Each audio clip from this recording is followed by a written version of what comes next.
Muy buenas tardes, hermanos. Les invito a que juntos podamos poner este tiempo en las manos de nuestro Dios. Oremos. Queremos agradecerte, nuestro buen Dios y Padre, por la oportunidad que tenemos en esta tarde de abrir tu palabra y de meditar en ella. Deseamos que, guiados por tu Espíritu Santo, podamos ser enseñados y edificados en este tiempo. Nos ponemos pues en tus manos y lo hacemos en el nombre que es sobre todo nombre, el de nuestro Señor y Salvador Cristo Jesús. Amén. Bien, hermanos, continuamos en esta ocasión con el estudio que hemos estado llevando sobre el Evangelio según Mateo. Este Evangelio que forma parte del grupo de los Evangelios sinópticos junto con Marcos y Lucas, pero que tiene características muy particulares, como por ejemplo las constantes menciones que se hacen sobre el reino de Dios o el reino de los cielos. También es el único evangelio donde se menciona a la iglesia como una entidad futura en aquel momento y que habría de pertenecer a nuestro Señor Jesús.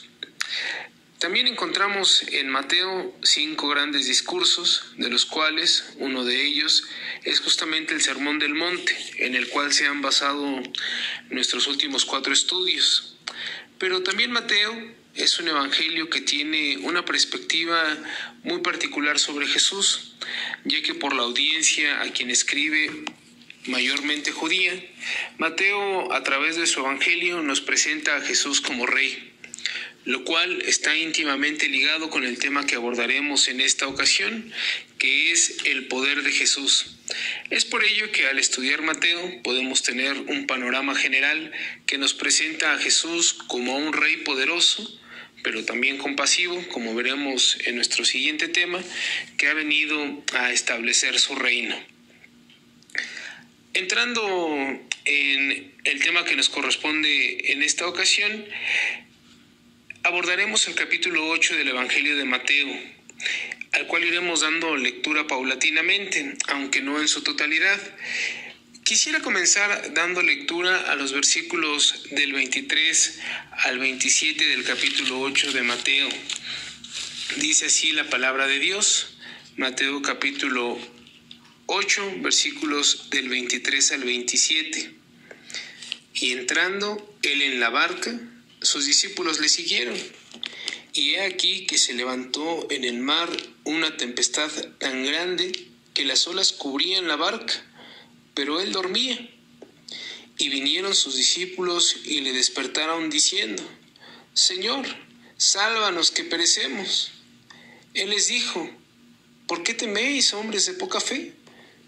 Entonces, levantándose, reprendió a los vientos y al mar, y se hizo grande bonanza. Y los hombres se maravillaron, diciendo: ¿qué hombre es este que aún los vientos y el mar le obedecen? Bien, quisiera comenzar meditando en el poder de Jesús sobre la naturaleza. Los versículos que acabamos de leer nos recuerdan una historia muy conocida por muchos de nosotros. Yendo Jesús con sus discípulos en la barca, siendo de noche, según nos refiere Marcos en el pasaje paralelo, comienza una tempestad no pequeña. Algunos de los discípulos, siendo pescadores, sabían seguramente lo que era navegar con mal clima. Es muy probable que, de haber sido una tormenta menor, no se hubiesen alarmado de la forma en la que lo hicieron. Sin embargo, nos dice Mateo que las olas eran tan altas que cubrían la barca. Prácticamente se estaban hundiendo. Y es por ello que, atemorizados, acuden a Jesús, quien, como hemos leído, dormía tranquilamente. Y al despertar, nuestro Señor ordena simple y sencillamente al mar y al viento que enmudezcan. Y el viento y el mar no tienen ninguna otra opción más que obedecer a su Creador. Así que se produce gran bonanza, según leemos en los Evangelios. Verán, nos dice Pablo en Colosenses 1, 16 y 17, que en él, hablando justamente de Jesús, fueron creadas todas las cosas, las que hay en los cielos y las que hay en la tierra, visibles e invisibles, todo fue creado por medio de Él y para Él. Y lo que añade Pablo a continuación es tremendo. Él es antes de todas las cosas y todas las cosas en Él subsisten. Los discípulos se preguntaban, ¿qué hombre es este que aún el viento y el mar le obedecen? Bueno, hemos leído ya la respuesta. Jesús tiene poder sobre la naturaleza porque Él, siendo Dios, es creador y sustentador de todas las cosas. Nos dice Hebreos capítulo 11, versículo 3, que por la fe entendemos haber sido constituido el universo por la palabra de Dios, de modo que lo que se ve fue hecho de lo que no se veía, lo cual también leemos en Génesis. Cuando nuestro Dios dijo que fuera la luz, simplemente fue la luz, simple y sencillamente por el poder de su palabra. Es por ello que solo bastó la palabra poderosa de nuestro Señor para imponer la paz en medio de la tormenta, lo cual sin duda es una hermosa lección para todo creyente que busca a su Señor en medio de una tempestad. Y por ello quisiera llamar su atención a lo siguiente, hermanos. Primero, nuestra constante falta de fe. Al despertar nuestro Señor hace un claro reclamo a los discípulos por su falta de fe, y uno podría decir, los discípulos no entendían quién estaba con ellos. Pero habría que reconocer que en muchas ocasiones nosotros mismos hemos sido como aquellos discípulos temerosos durante alguna tempestad de nuestra vida. Es muy probable que en más de una ocasión, al hallarnos en dificultades, nuestra fe haya flaqueado o haya faltado. O incluso habría que reconocer que tal vez nuestra fe ha estado depositada en el lugar equivocado y no hemos podido ver claramente a nuestro Señor cerca de nosotros. Y es por ello que todo creyente debe entender que su vida es un constante ejercicio de fe.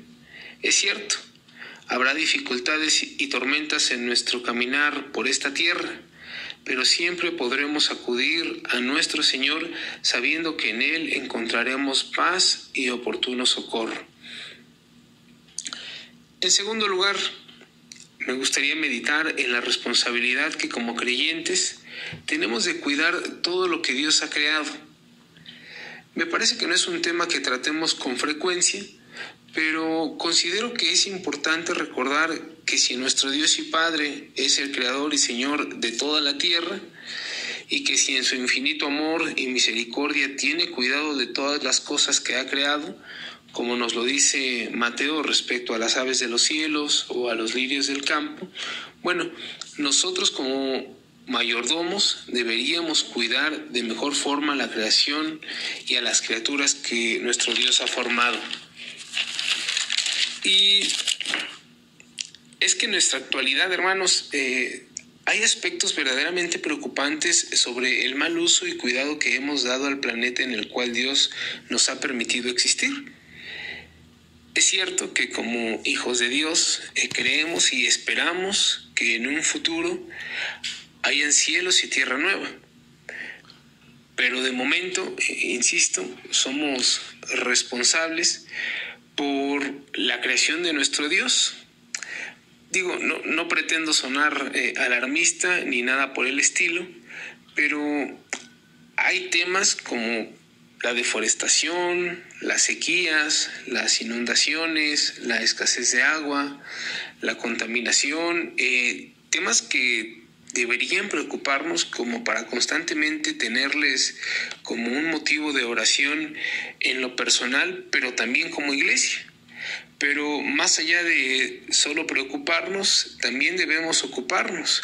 Y es que en la medida de lo posible debemos, como creyentes, hacer lo que esté en nuestras manos, como reciclar, como reutilizar, dar un mejor uso a los recursos de los cuales disponemos en nuestro día a día, etc. Cosas que, aunque parecen pequeñas, pueden tener un gran impacto en nuestro entorno social, pero también en nuestro medio ambiente. Sigamos avanzando. El siguiente aspecto del poder de Jesús, en el cual me gustaría meditar, tiene que ver con la enfermedad. Hay en este capítulo 8 de Mateo 3 diferentes relatos que ponen de manifiesto el poder de Jesús sobre la enfermedad. Por cuestiones de tiempo, no podemos dar lectura a todos los pasajes, pero me gustaría dar lectura a los versículos del 14 al 17. Dice así la palabra de Dios. Vino Jesús a casa de Pedro y vio a la suegra de éste postrada en cama, con fiebre, y tocó su mano, y la fiebre la dejó, y ella se levantó y le servía. Y cuando llegó la noche, trajeron a él muchos endemoniados, y con la palabra echó fuera a los demonios y sanó a todos los enfermos, para que se cumpliese lo dicho por el profeta Isaías cuando dijo: Él mismo tomó nuestras enfermedades y llevó nuestras dolencias. Bien, nuevamente vemos a nuestro Señor haciendo una manifestación de su poder por medio de su palabra. Pero también algo hermoso que podemos ver en estos relatos es la cercanía de nuestro Salvador para con aquellos que sufren. Cuando llega a casa de Pedro y su suegra está postrada, nuestro Señor viene y la toma de la mano y le sana. Marcos añade que también le levanta. Sobra decir que no era necesario tocarle para poder sanarle, pero el amor de Jesús siempre va más allá. El relato de Jesús sanando a un hombre leproso al inicio del capítulo 8 es otro claro ejemplo de esto, ya que, aunque Mateo no lo menciona, Marcos y Lucas nos refieren en sus evangelios respectivamente que nuestro Señor no solamente expresa su deseo de sanarle, sino que también extiende su mano y le toca. Algo que seguramente sorprendió a aquel hombre que estaba acostumbrado a que todos se alejaran de él y que seguramente llevaba ya mucho tiempo sin sentir el contacto de otro ser humano. Ahora bien, tal vez alguien pueda preguntarse, si los cristianos creemos que Jesús sigue siendo el mismo Jesús poderoso del cual nos hablan los evangelios, ¿por qué ahora hay tantos cristianos enfermos en el mundo? Bueno, si bien es cierto que nuestro Señor puede sanarnos de cualquier dolencia hoy en día, tal como lo hacía durante su ministerio aquí en la tierra, hay ocasiones en las cuales, dentro de su voluntad, que siempre será perfecta, Él permite que sigamos aquejados por algún tipo de dolencia, tal y como ocurrió con el apóstol Pablo, que según él mismo escribe en 2 de Corintios capítulo 12, había recibido un aguijón en su carne, y a pesar de haber rogado en 3 ocasiones para ser librado de este sufrimiento. Pero la lección para Pablo, al igual que para muchos de nosotros, es poder aprender a bastarnos en la gracia de nuestro Señor y también entender que su poder se perfecciona en nuestra debilidad.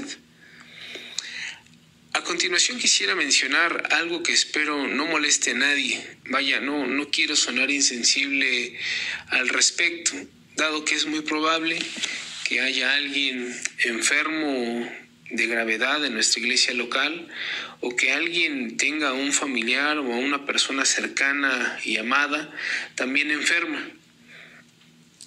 Pero lo cierto es que lo peor que podría sucedernos al enfermar sería simplemente morir. Y sin embargo, a la luz de las Escrituras, dice el apóstol Pablo, que para él y para el creyente, el vivir debe ser Cristo, y que el morir debería ser entendido como una ganancia. Verán, pensaba en la historia de los amigos de Daniel, en Daniel capítulo 3. Ahí se nos relata cómo Nabucodonosor hace una estatua y todos tenían que postrarse ante ella al escuchar el sonido de bocina. Pero Ananías, Misael y Azarías no lo hacen, motivo por el cual son traídos delante de Nabucodonosor, que les da una última oportunidad y les advierte que de no inclinarse, serían arrojados al horno de fuego y que no habría ningún Dios que pudiese librarles de su mano. Ellos, sin embargo, no tienen nada que pensar y responden inmediatamente: he aquí, nuestro Dios a quien servimos puede librarnos del horno de fuego, y de tu mano, oh Rey, nos librará. Y si no, sepas, oh Rey, que no serviremos a tus dioses ni adoraremos la estatua que has levantado. Bueno, al final estos hombres valientes son librados del horno de fuego. Pero quisiera que pensáramos en el entender que estos hombres tenían sobre el poder de Dios, pero también en el entender que tenían de que las cosas probablemente no iban a salir como ellos esperaban, y que a pesar del resultado, fuese cual fuese, no cambiaba nada en absoluto quién es Dios. En estos tiempos en los cuales una pandemia ha sacudido al mundo entero, me parece muy pertinente pensar en esto y entender que nuestro Dios poderoso, a quien servimos y en quien hemos creído, puede sanarnos de cualquier enfermedad que aflija a nuestros cuerpos y que también puede librarnos de la muerte. Pero si Él, en su voluntad perfecta, decidiera no hacerlo, eso no debe cambiar absolutamente nada de nuestro entender por fe de que nuestro Dios está en control absoluto de todas las cosas. Así que, como diría el apóstol Pablo, pues si vivimos, para el Señor vivimos, y si morimos, para el Señor morimos. Así pues, sea que vivamos o que muramos, del Señor somos. Por último, hermanos, quisiera dar lectura a los versículos 28 al 34 del mismo capítulo 8 de Mateo. Dice así la palabra de Dios, Mateo capítulo 8, versículos del 28 al 34. Cuando llegó a la otra orilla, a la tierra de los Gadarenos, vinieron a su encuentro 2 endemoniados que salían de los sepulcros, feroces en gran manera, tanto que nadie podía pasar por aquel camino. Y clamaron diciendo: ¿qué tienes con nosotros, Jesús, Hijo de Dios? ¿Has venido acá para atormentarnos antes de tiempo? Estaba paciendo lejos de ellos un hato de muchos cerdos, y los demonios le rogaron diciendo: si nos echas fuera, permítenos ir a aquel hato de cerdos. Él les dijo: id. Y ellos salieron y se fueron a aquel hato de cerdos. Y he aquí que todo el hato de cerdos se precipitó en el mar por un despeñadero y perecieron en las aguas. Y los que apacentaban huyeron y vinieron a la ciudad. Contaron todas las cosas y lo que había pasado con los endemoniados. Y toda la ciudad salió al encuentro de Jesús, y cuando le vieron, le rogaron que se fuera de sus contornos. Le comentaba a mi esposa en estos días que esta historia en particular la recuerdo mucho porque en alguna ocasión un pastor de la iglesia en la cual crecí, el hermano Neftalí Sotelo, a quien yo estimaba y admiraba profundamente, porque bueno, ya partió con el Señor, pero el hermano Neto habló sobre este pasaje y recuerdo haber sido impactado por su mensaje. Y aún ahora, muchos años después, me sigue pareciendo una historia fascinante. Y es que es una historia que deja bien en claro el poder de Jesús sobre la enfermedad espiritual.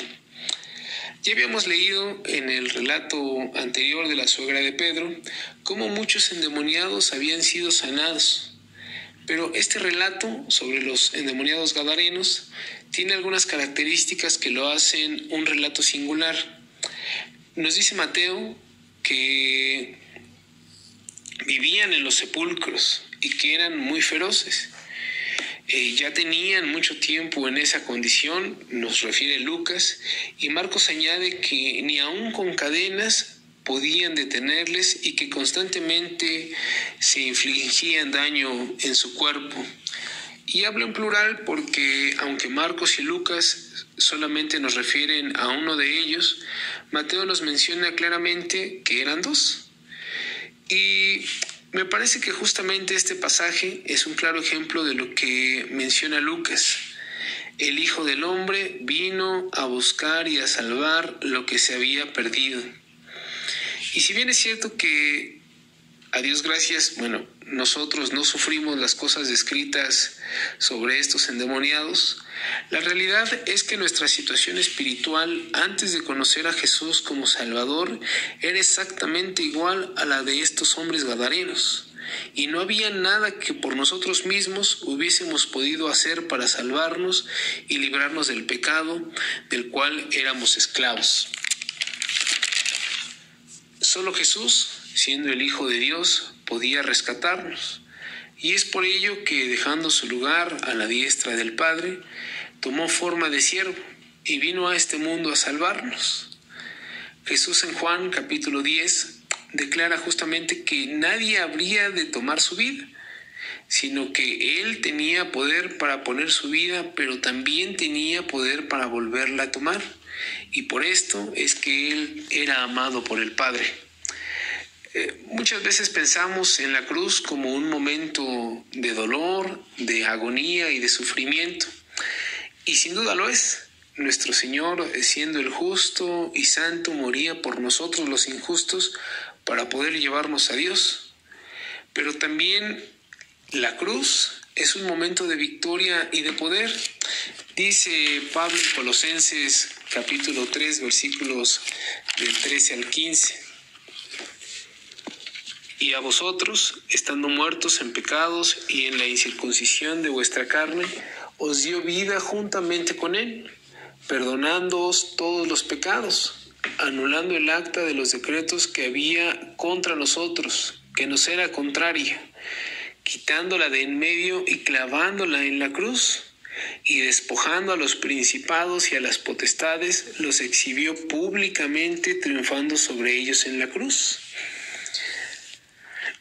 Verán, me parece que el mundo hoy atraviesa por una gran enfermedad espiritual. La violencia, la corrupción, la decadencia moral y muchas otras expresiones del pecado no podrán desaparecer del hombre si éste no viene a los pies de Jesús y le reconoce como su único y suficiente Salvador. Es por ello, hermanos, que la invitación en esta tarde es a seguir el ejemplo de aquel hombre que, habiendo sido atormentado por muchos demonios, tras haber conocido a Jesús, está plenamente convencido para seguirle, pero recibe una tarea muy importante, una tarea que todos y cada uno de nosotros también tenemos. Dice Marcos capítulo 5, versículos 18 al 20. Al entrar él en la barca, hablando de Jesús, el que había estado endemoniado le rogaba que le dejase estar con él. Mas Jesús no se lo permitió, sino que le dijo: vete a tu casa, a los tuyos, y cuéntales cuán grandes cosas el Señor ha hecho contigo y cómo ha tenido misericordia de ti. Y se fue y comenzó a publicar en Decápolis cuán grandes cosas había hecho Jesús con él, y todos se maravillaban. Es cierto que, no todos somos grandes evangelistas, pero la hermosa lección de esta historia es que para poder hablar a otros de Jesús, solo basta con contar las muchas maravillas que nuestro Dios ha hecho en nuestras vidas y cómo Él ha tenido misericordia de nosotros. Bien, hermanos, ha sido un placer poder acompañarles en esta ocasión.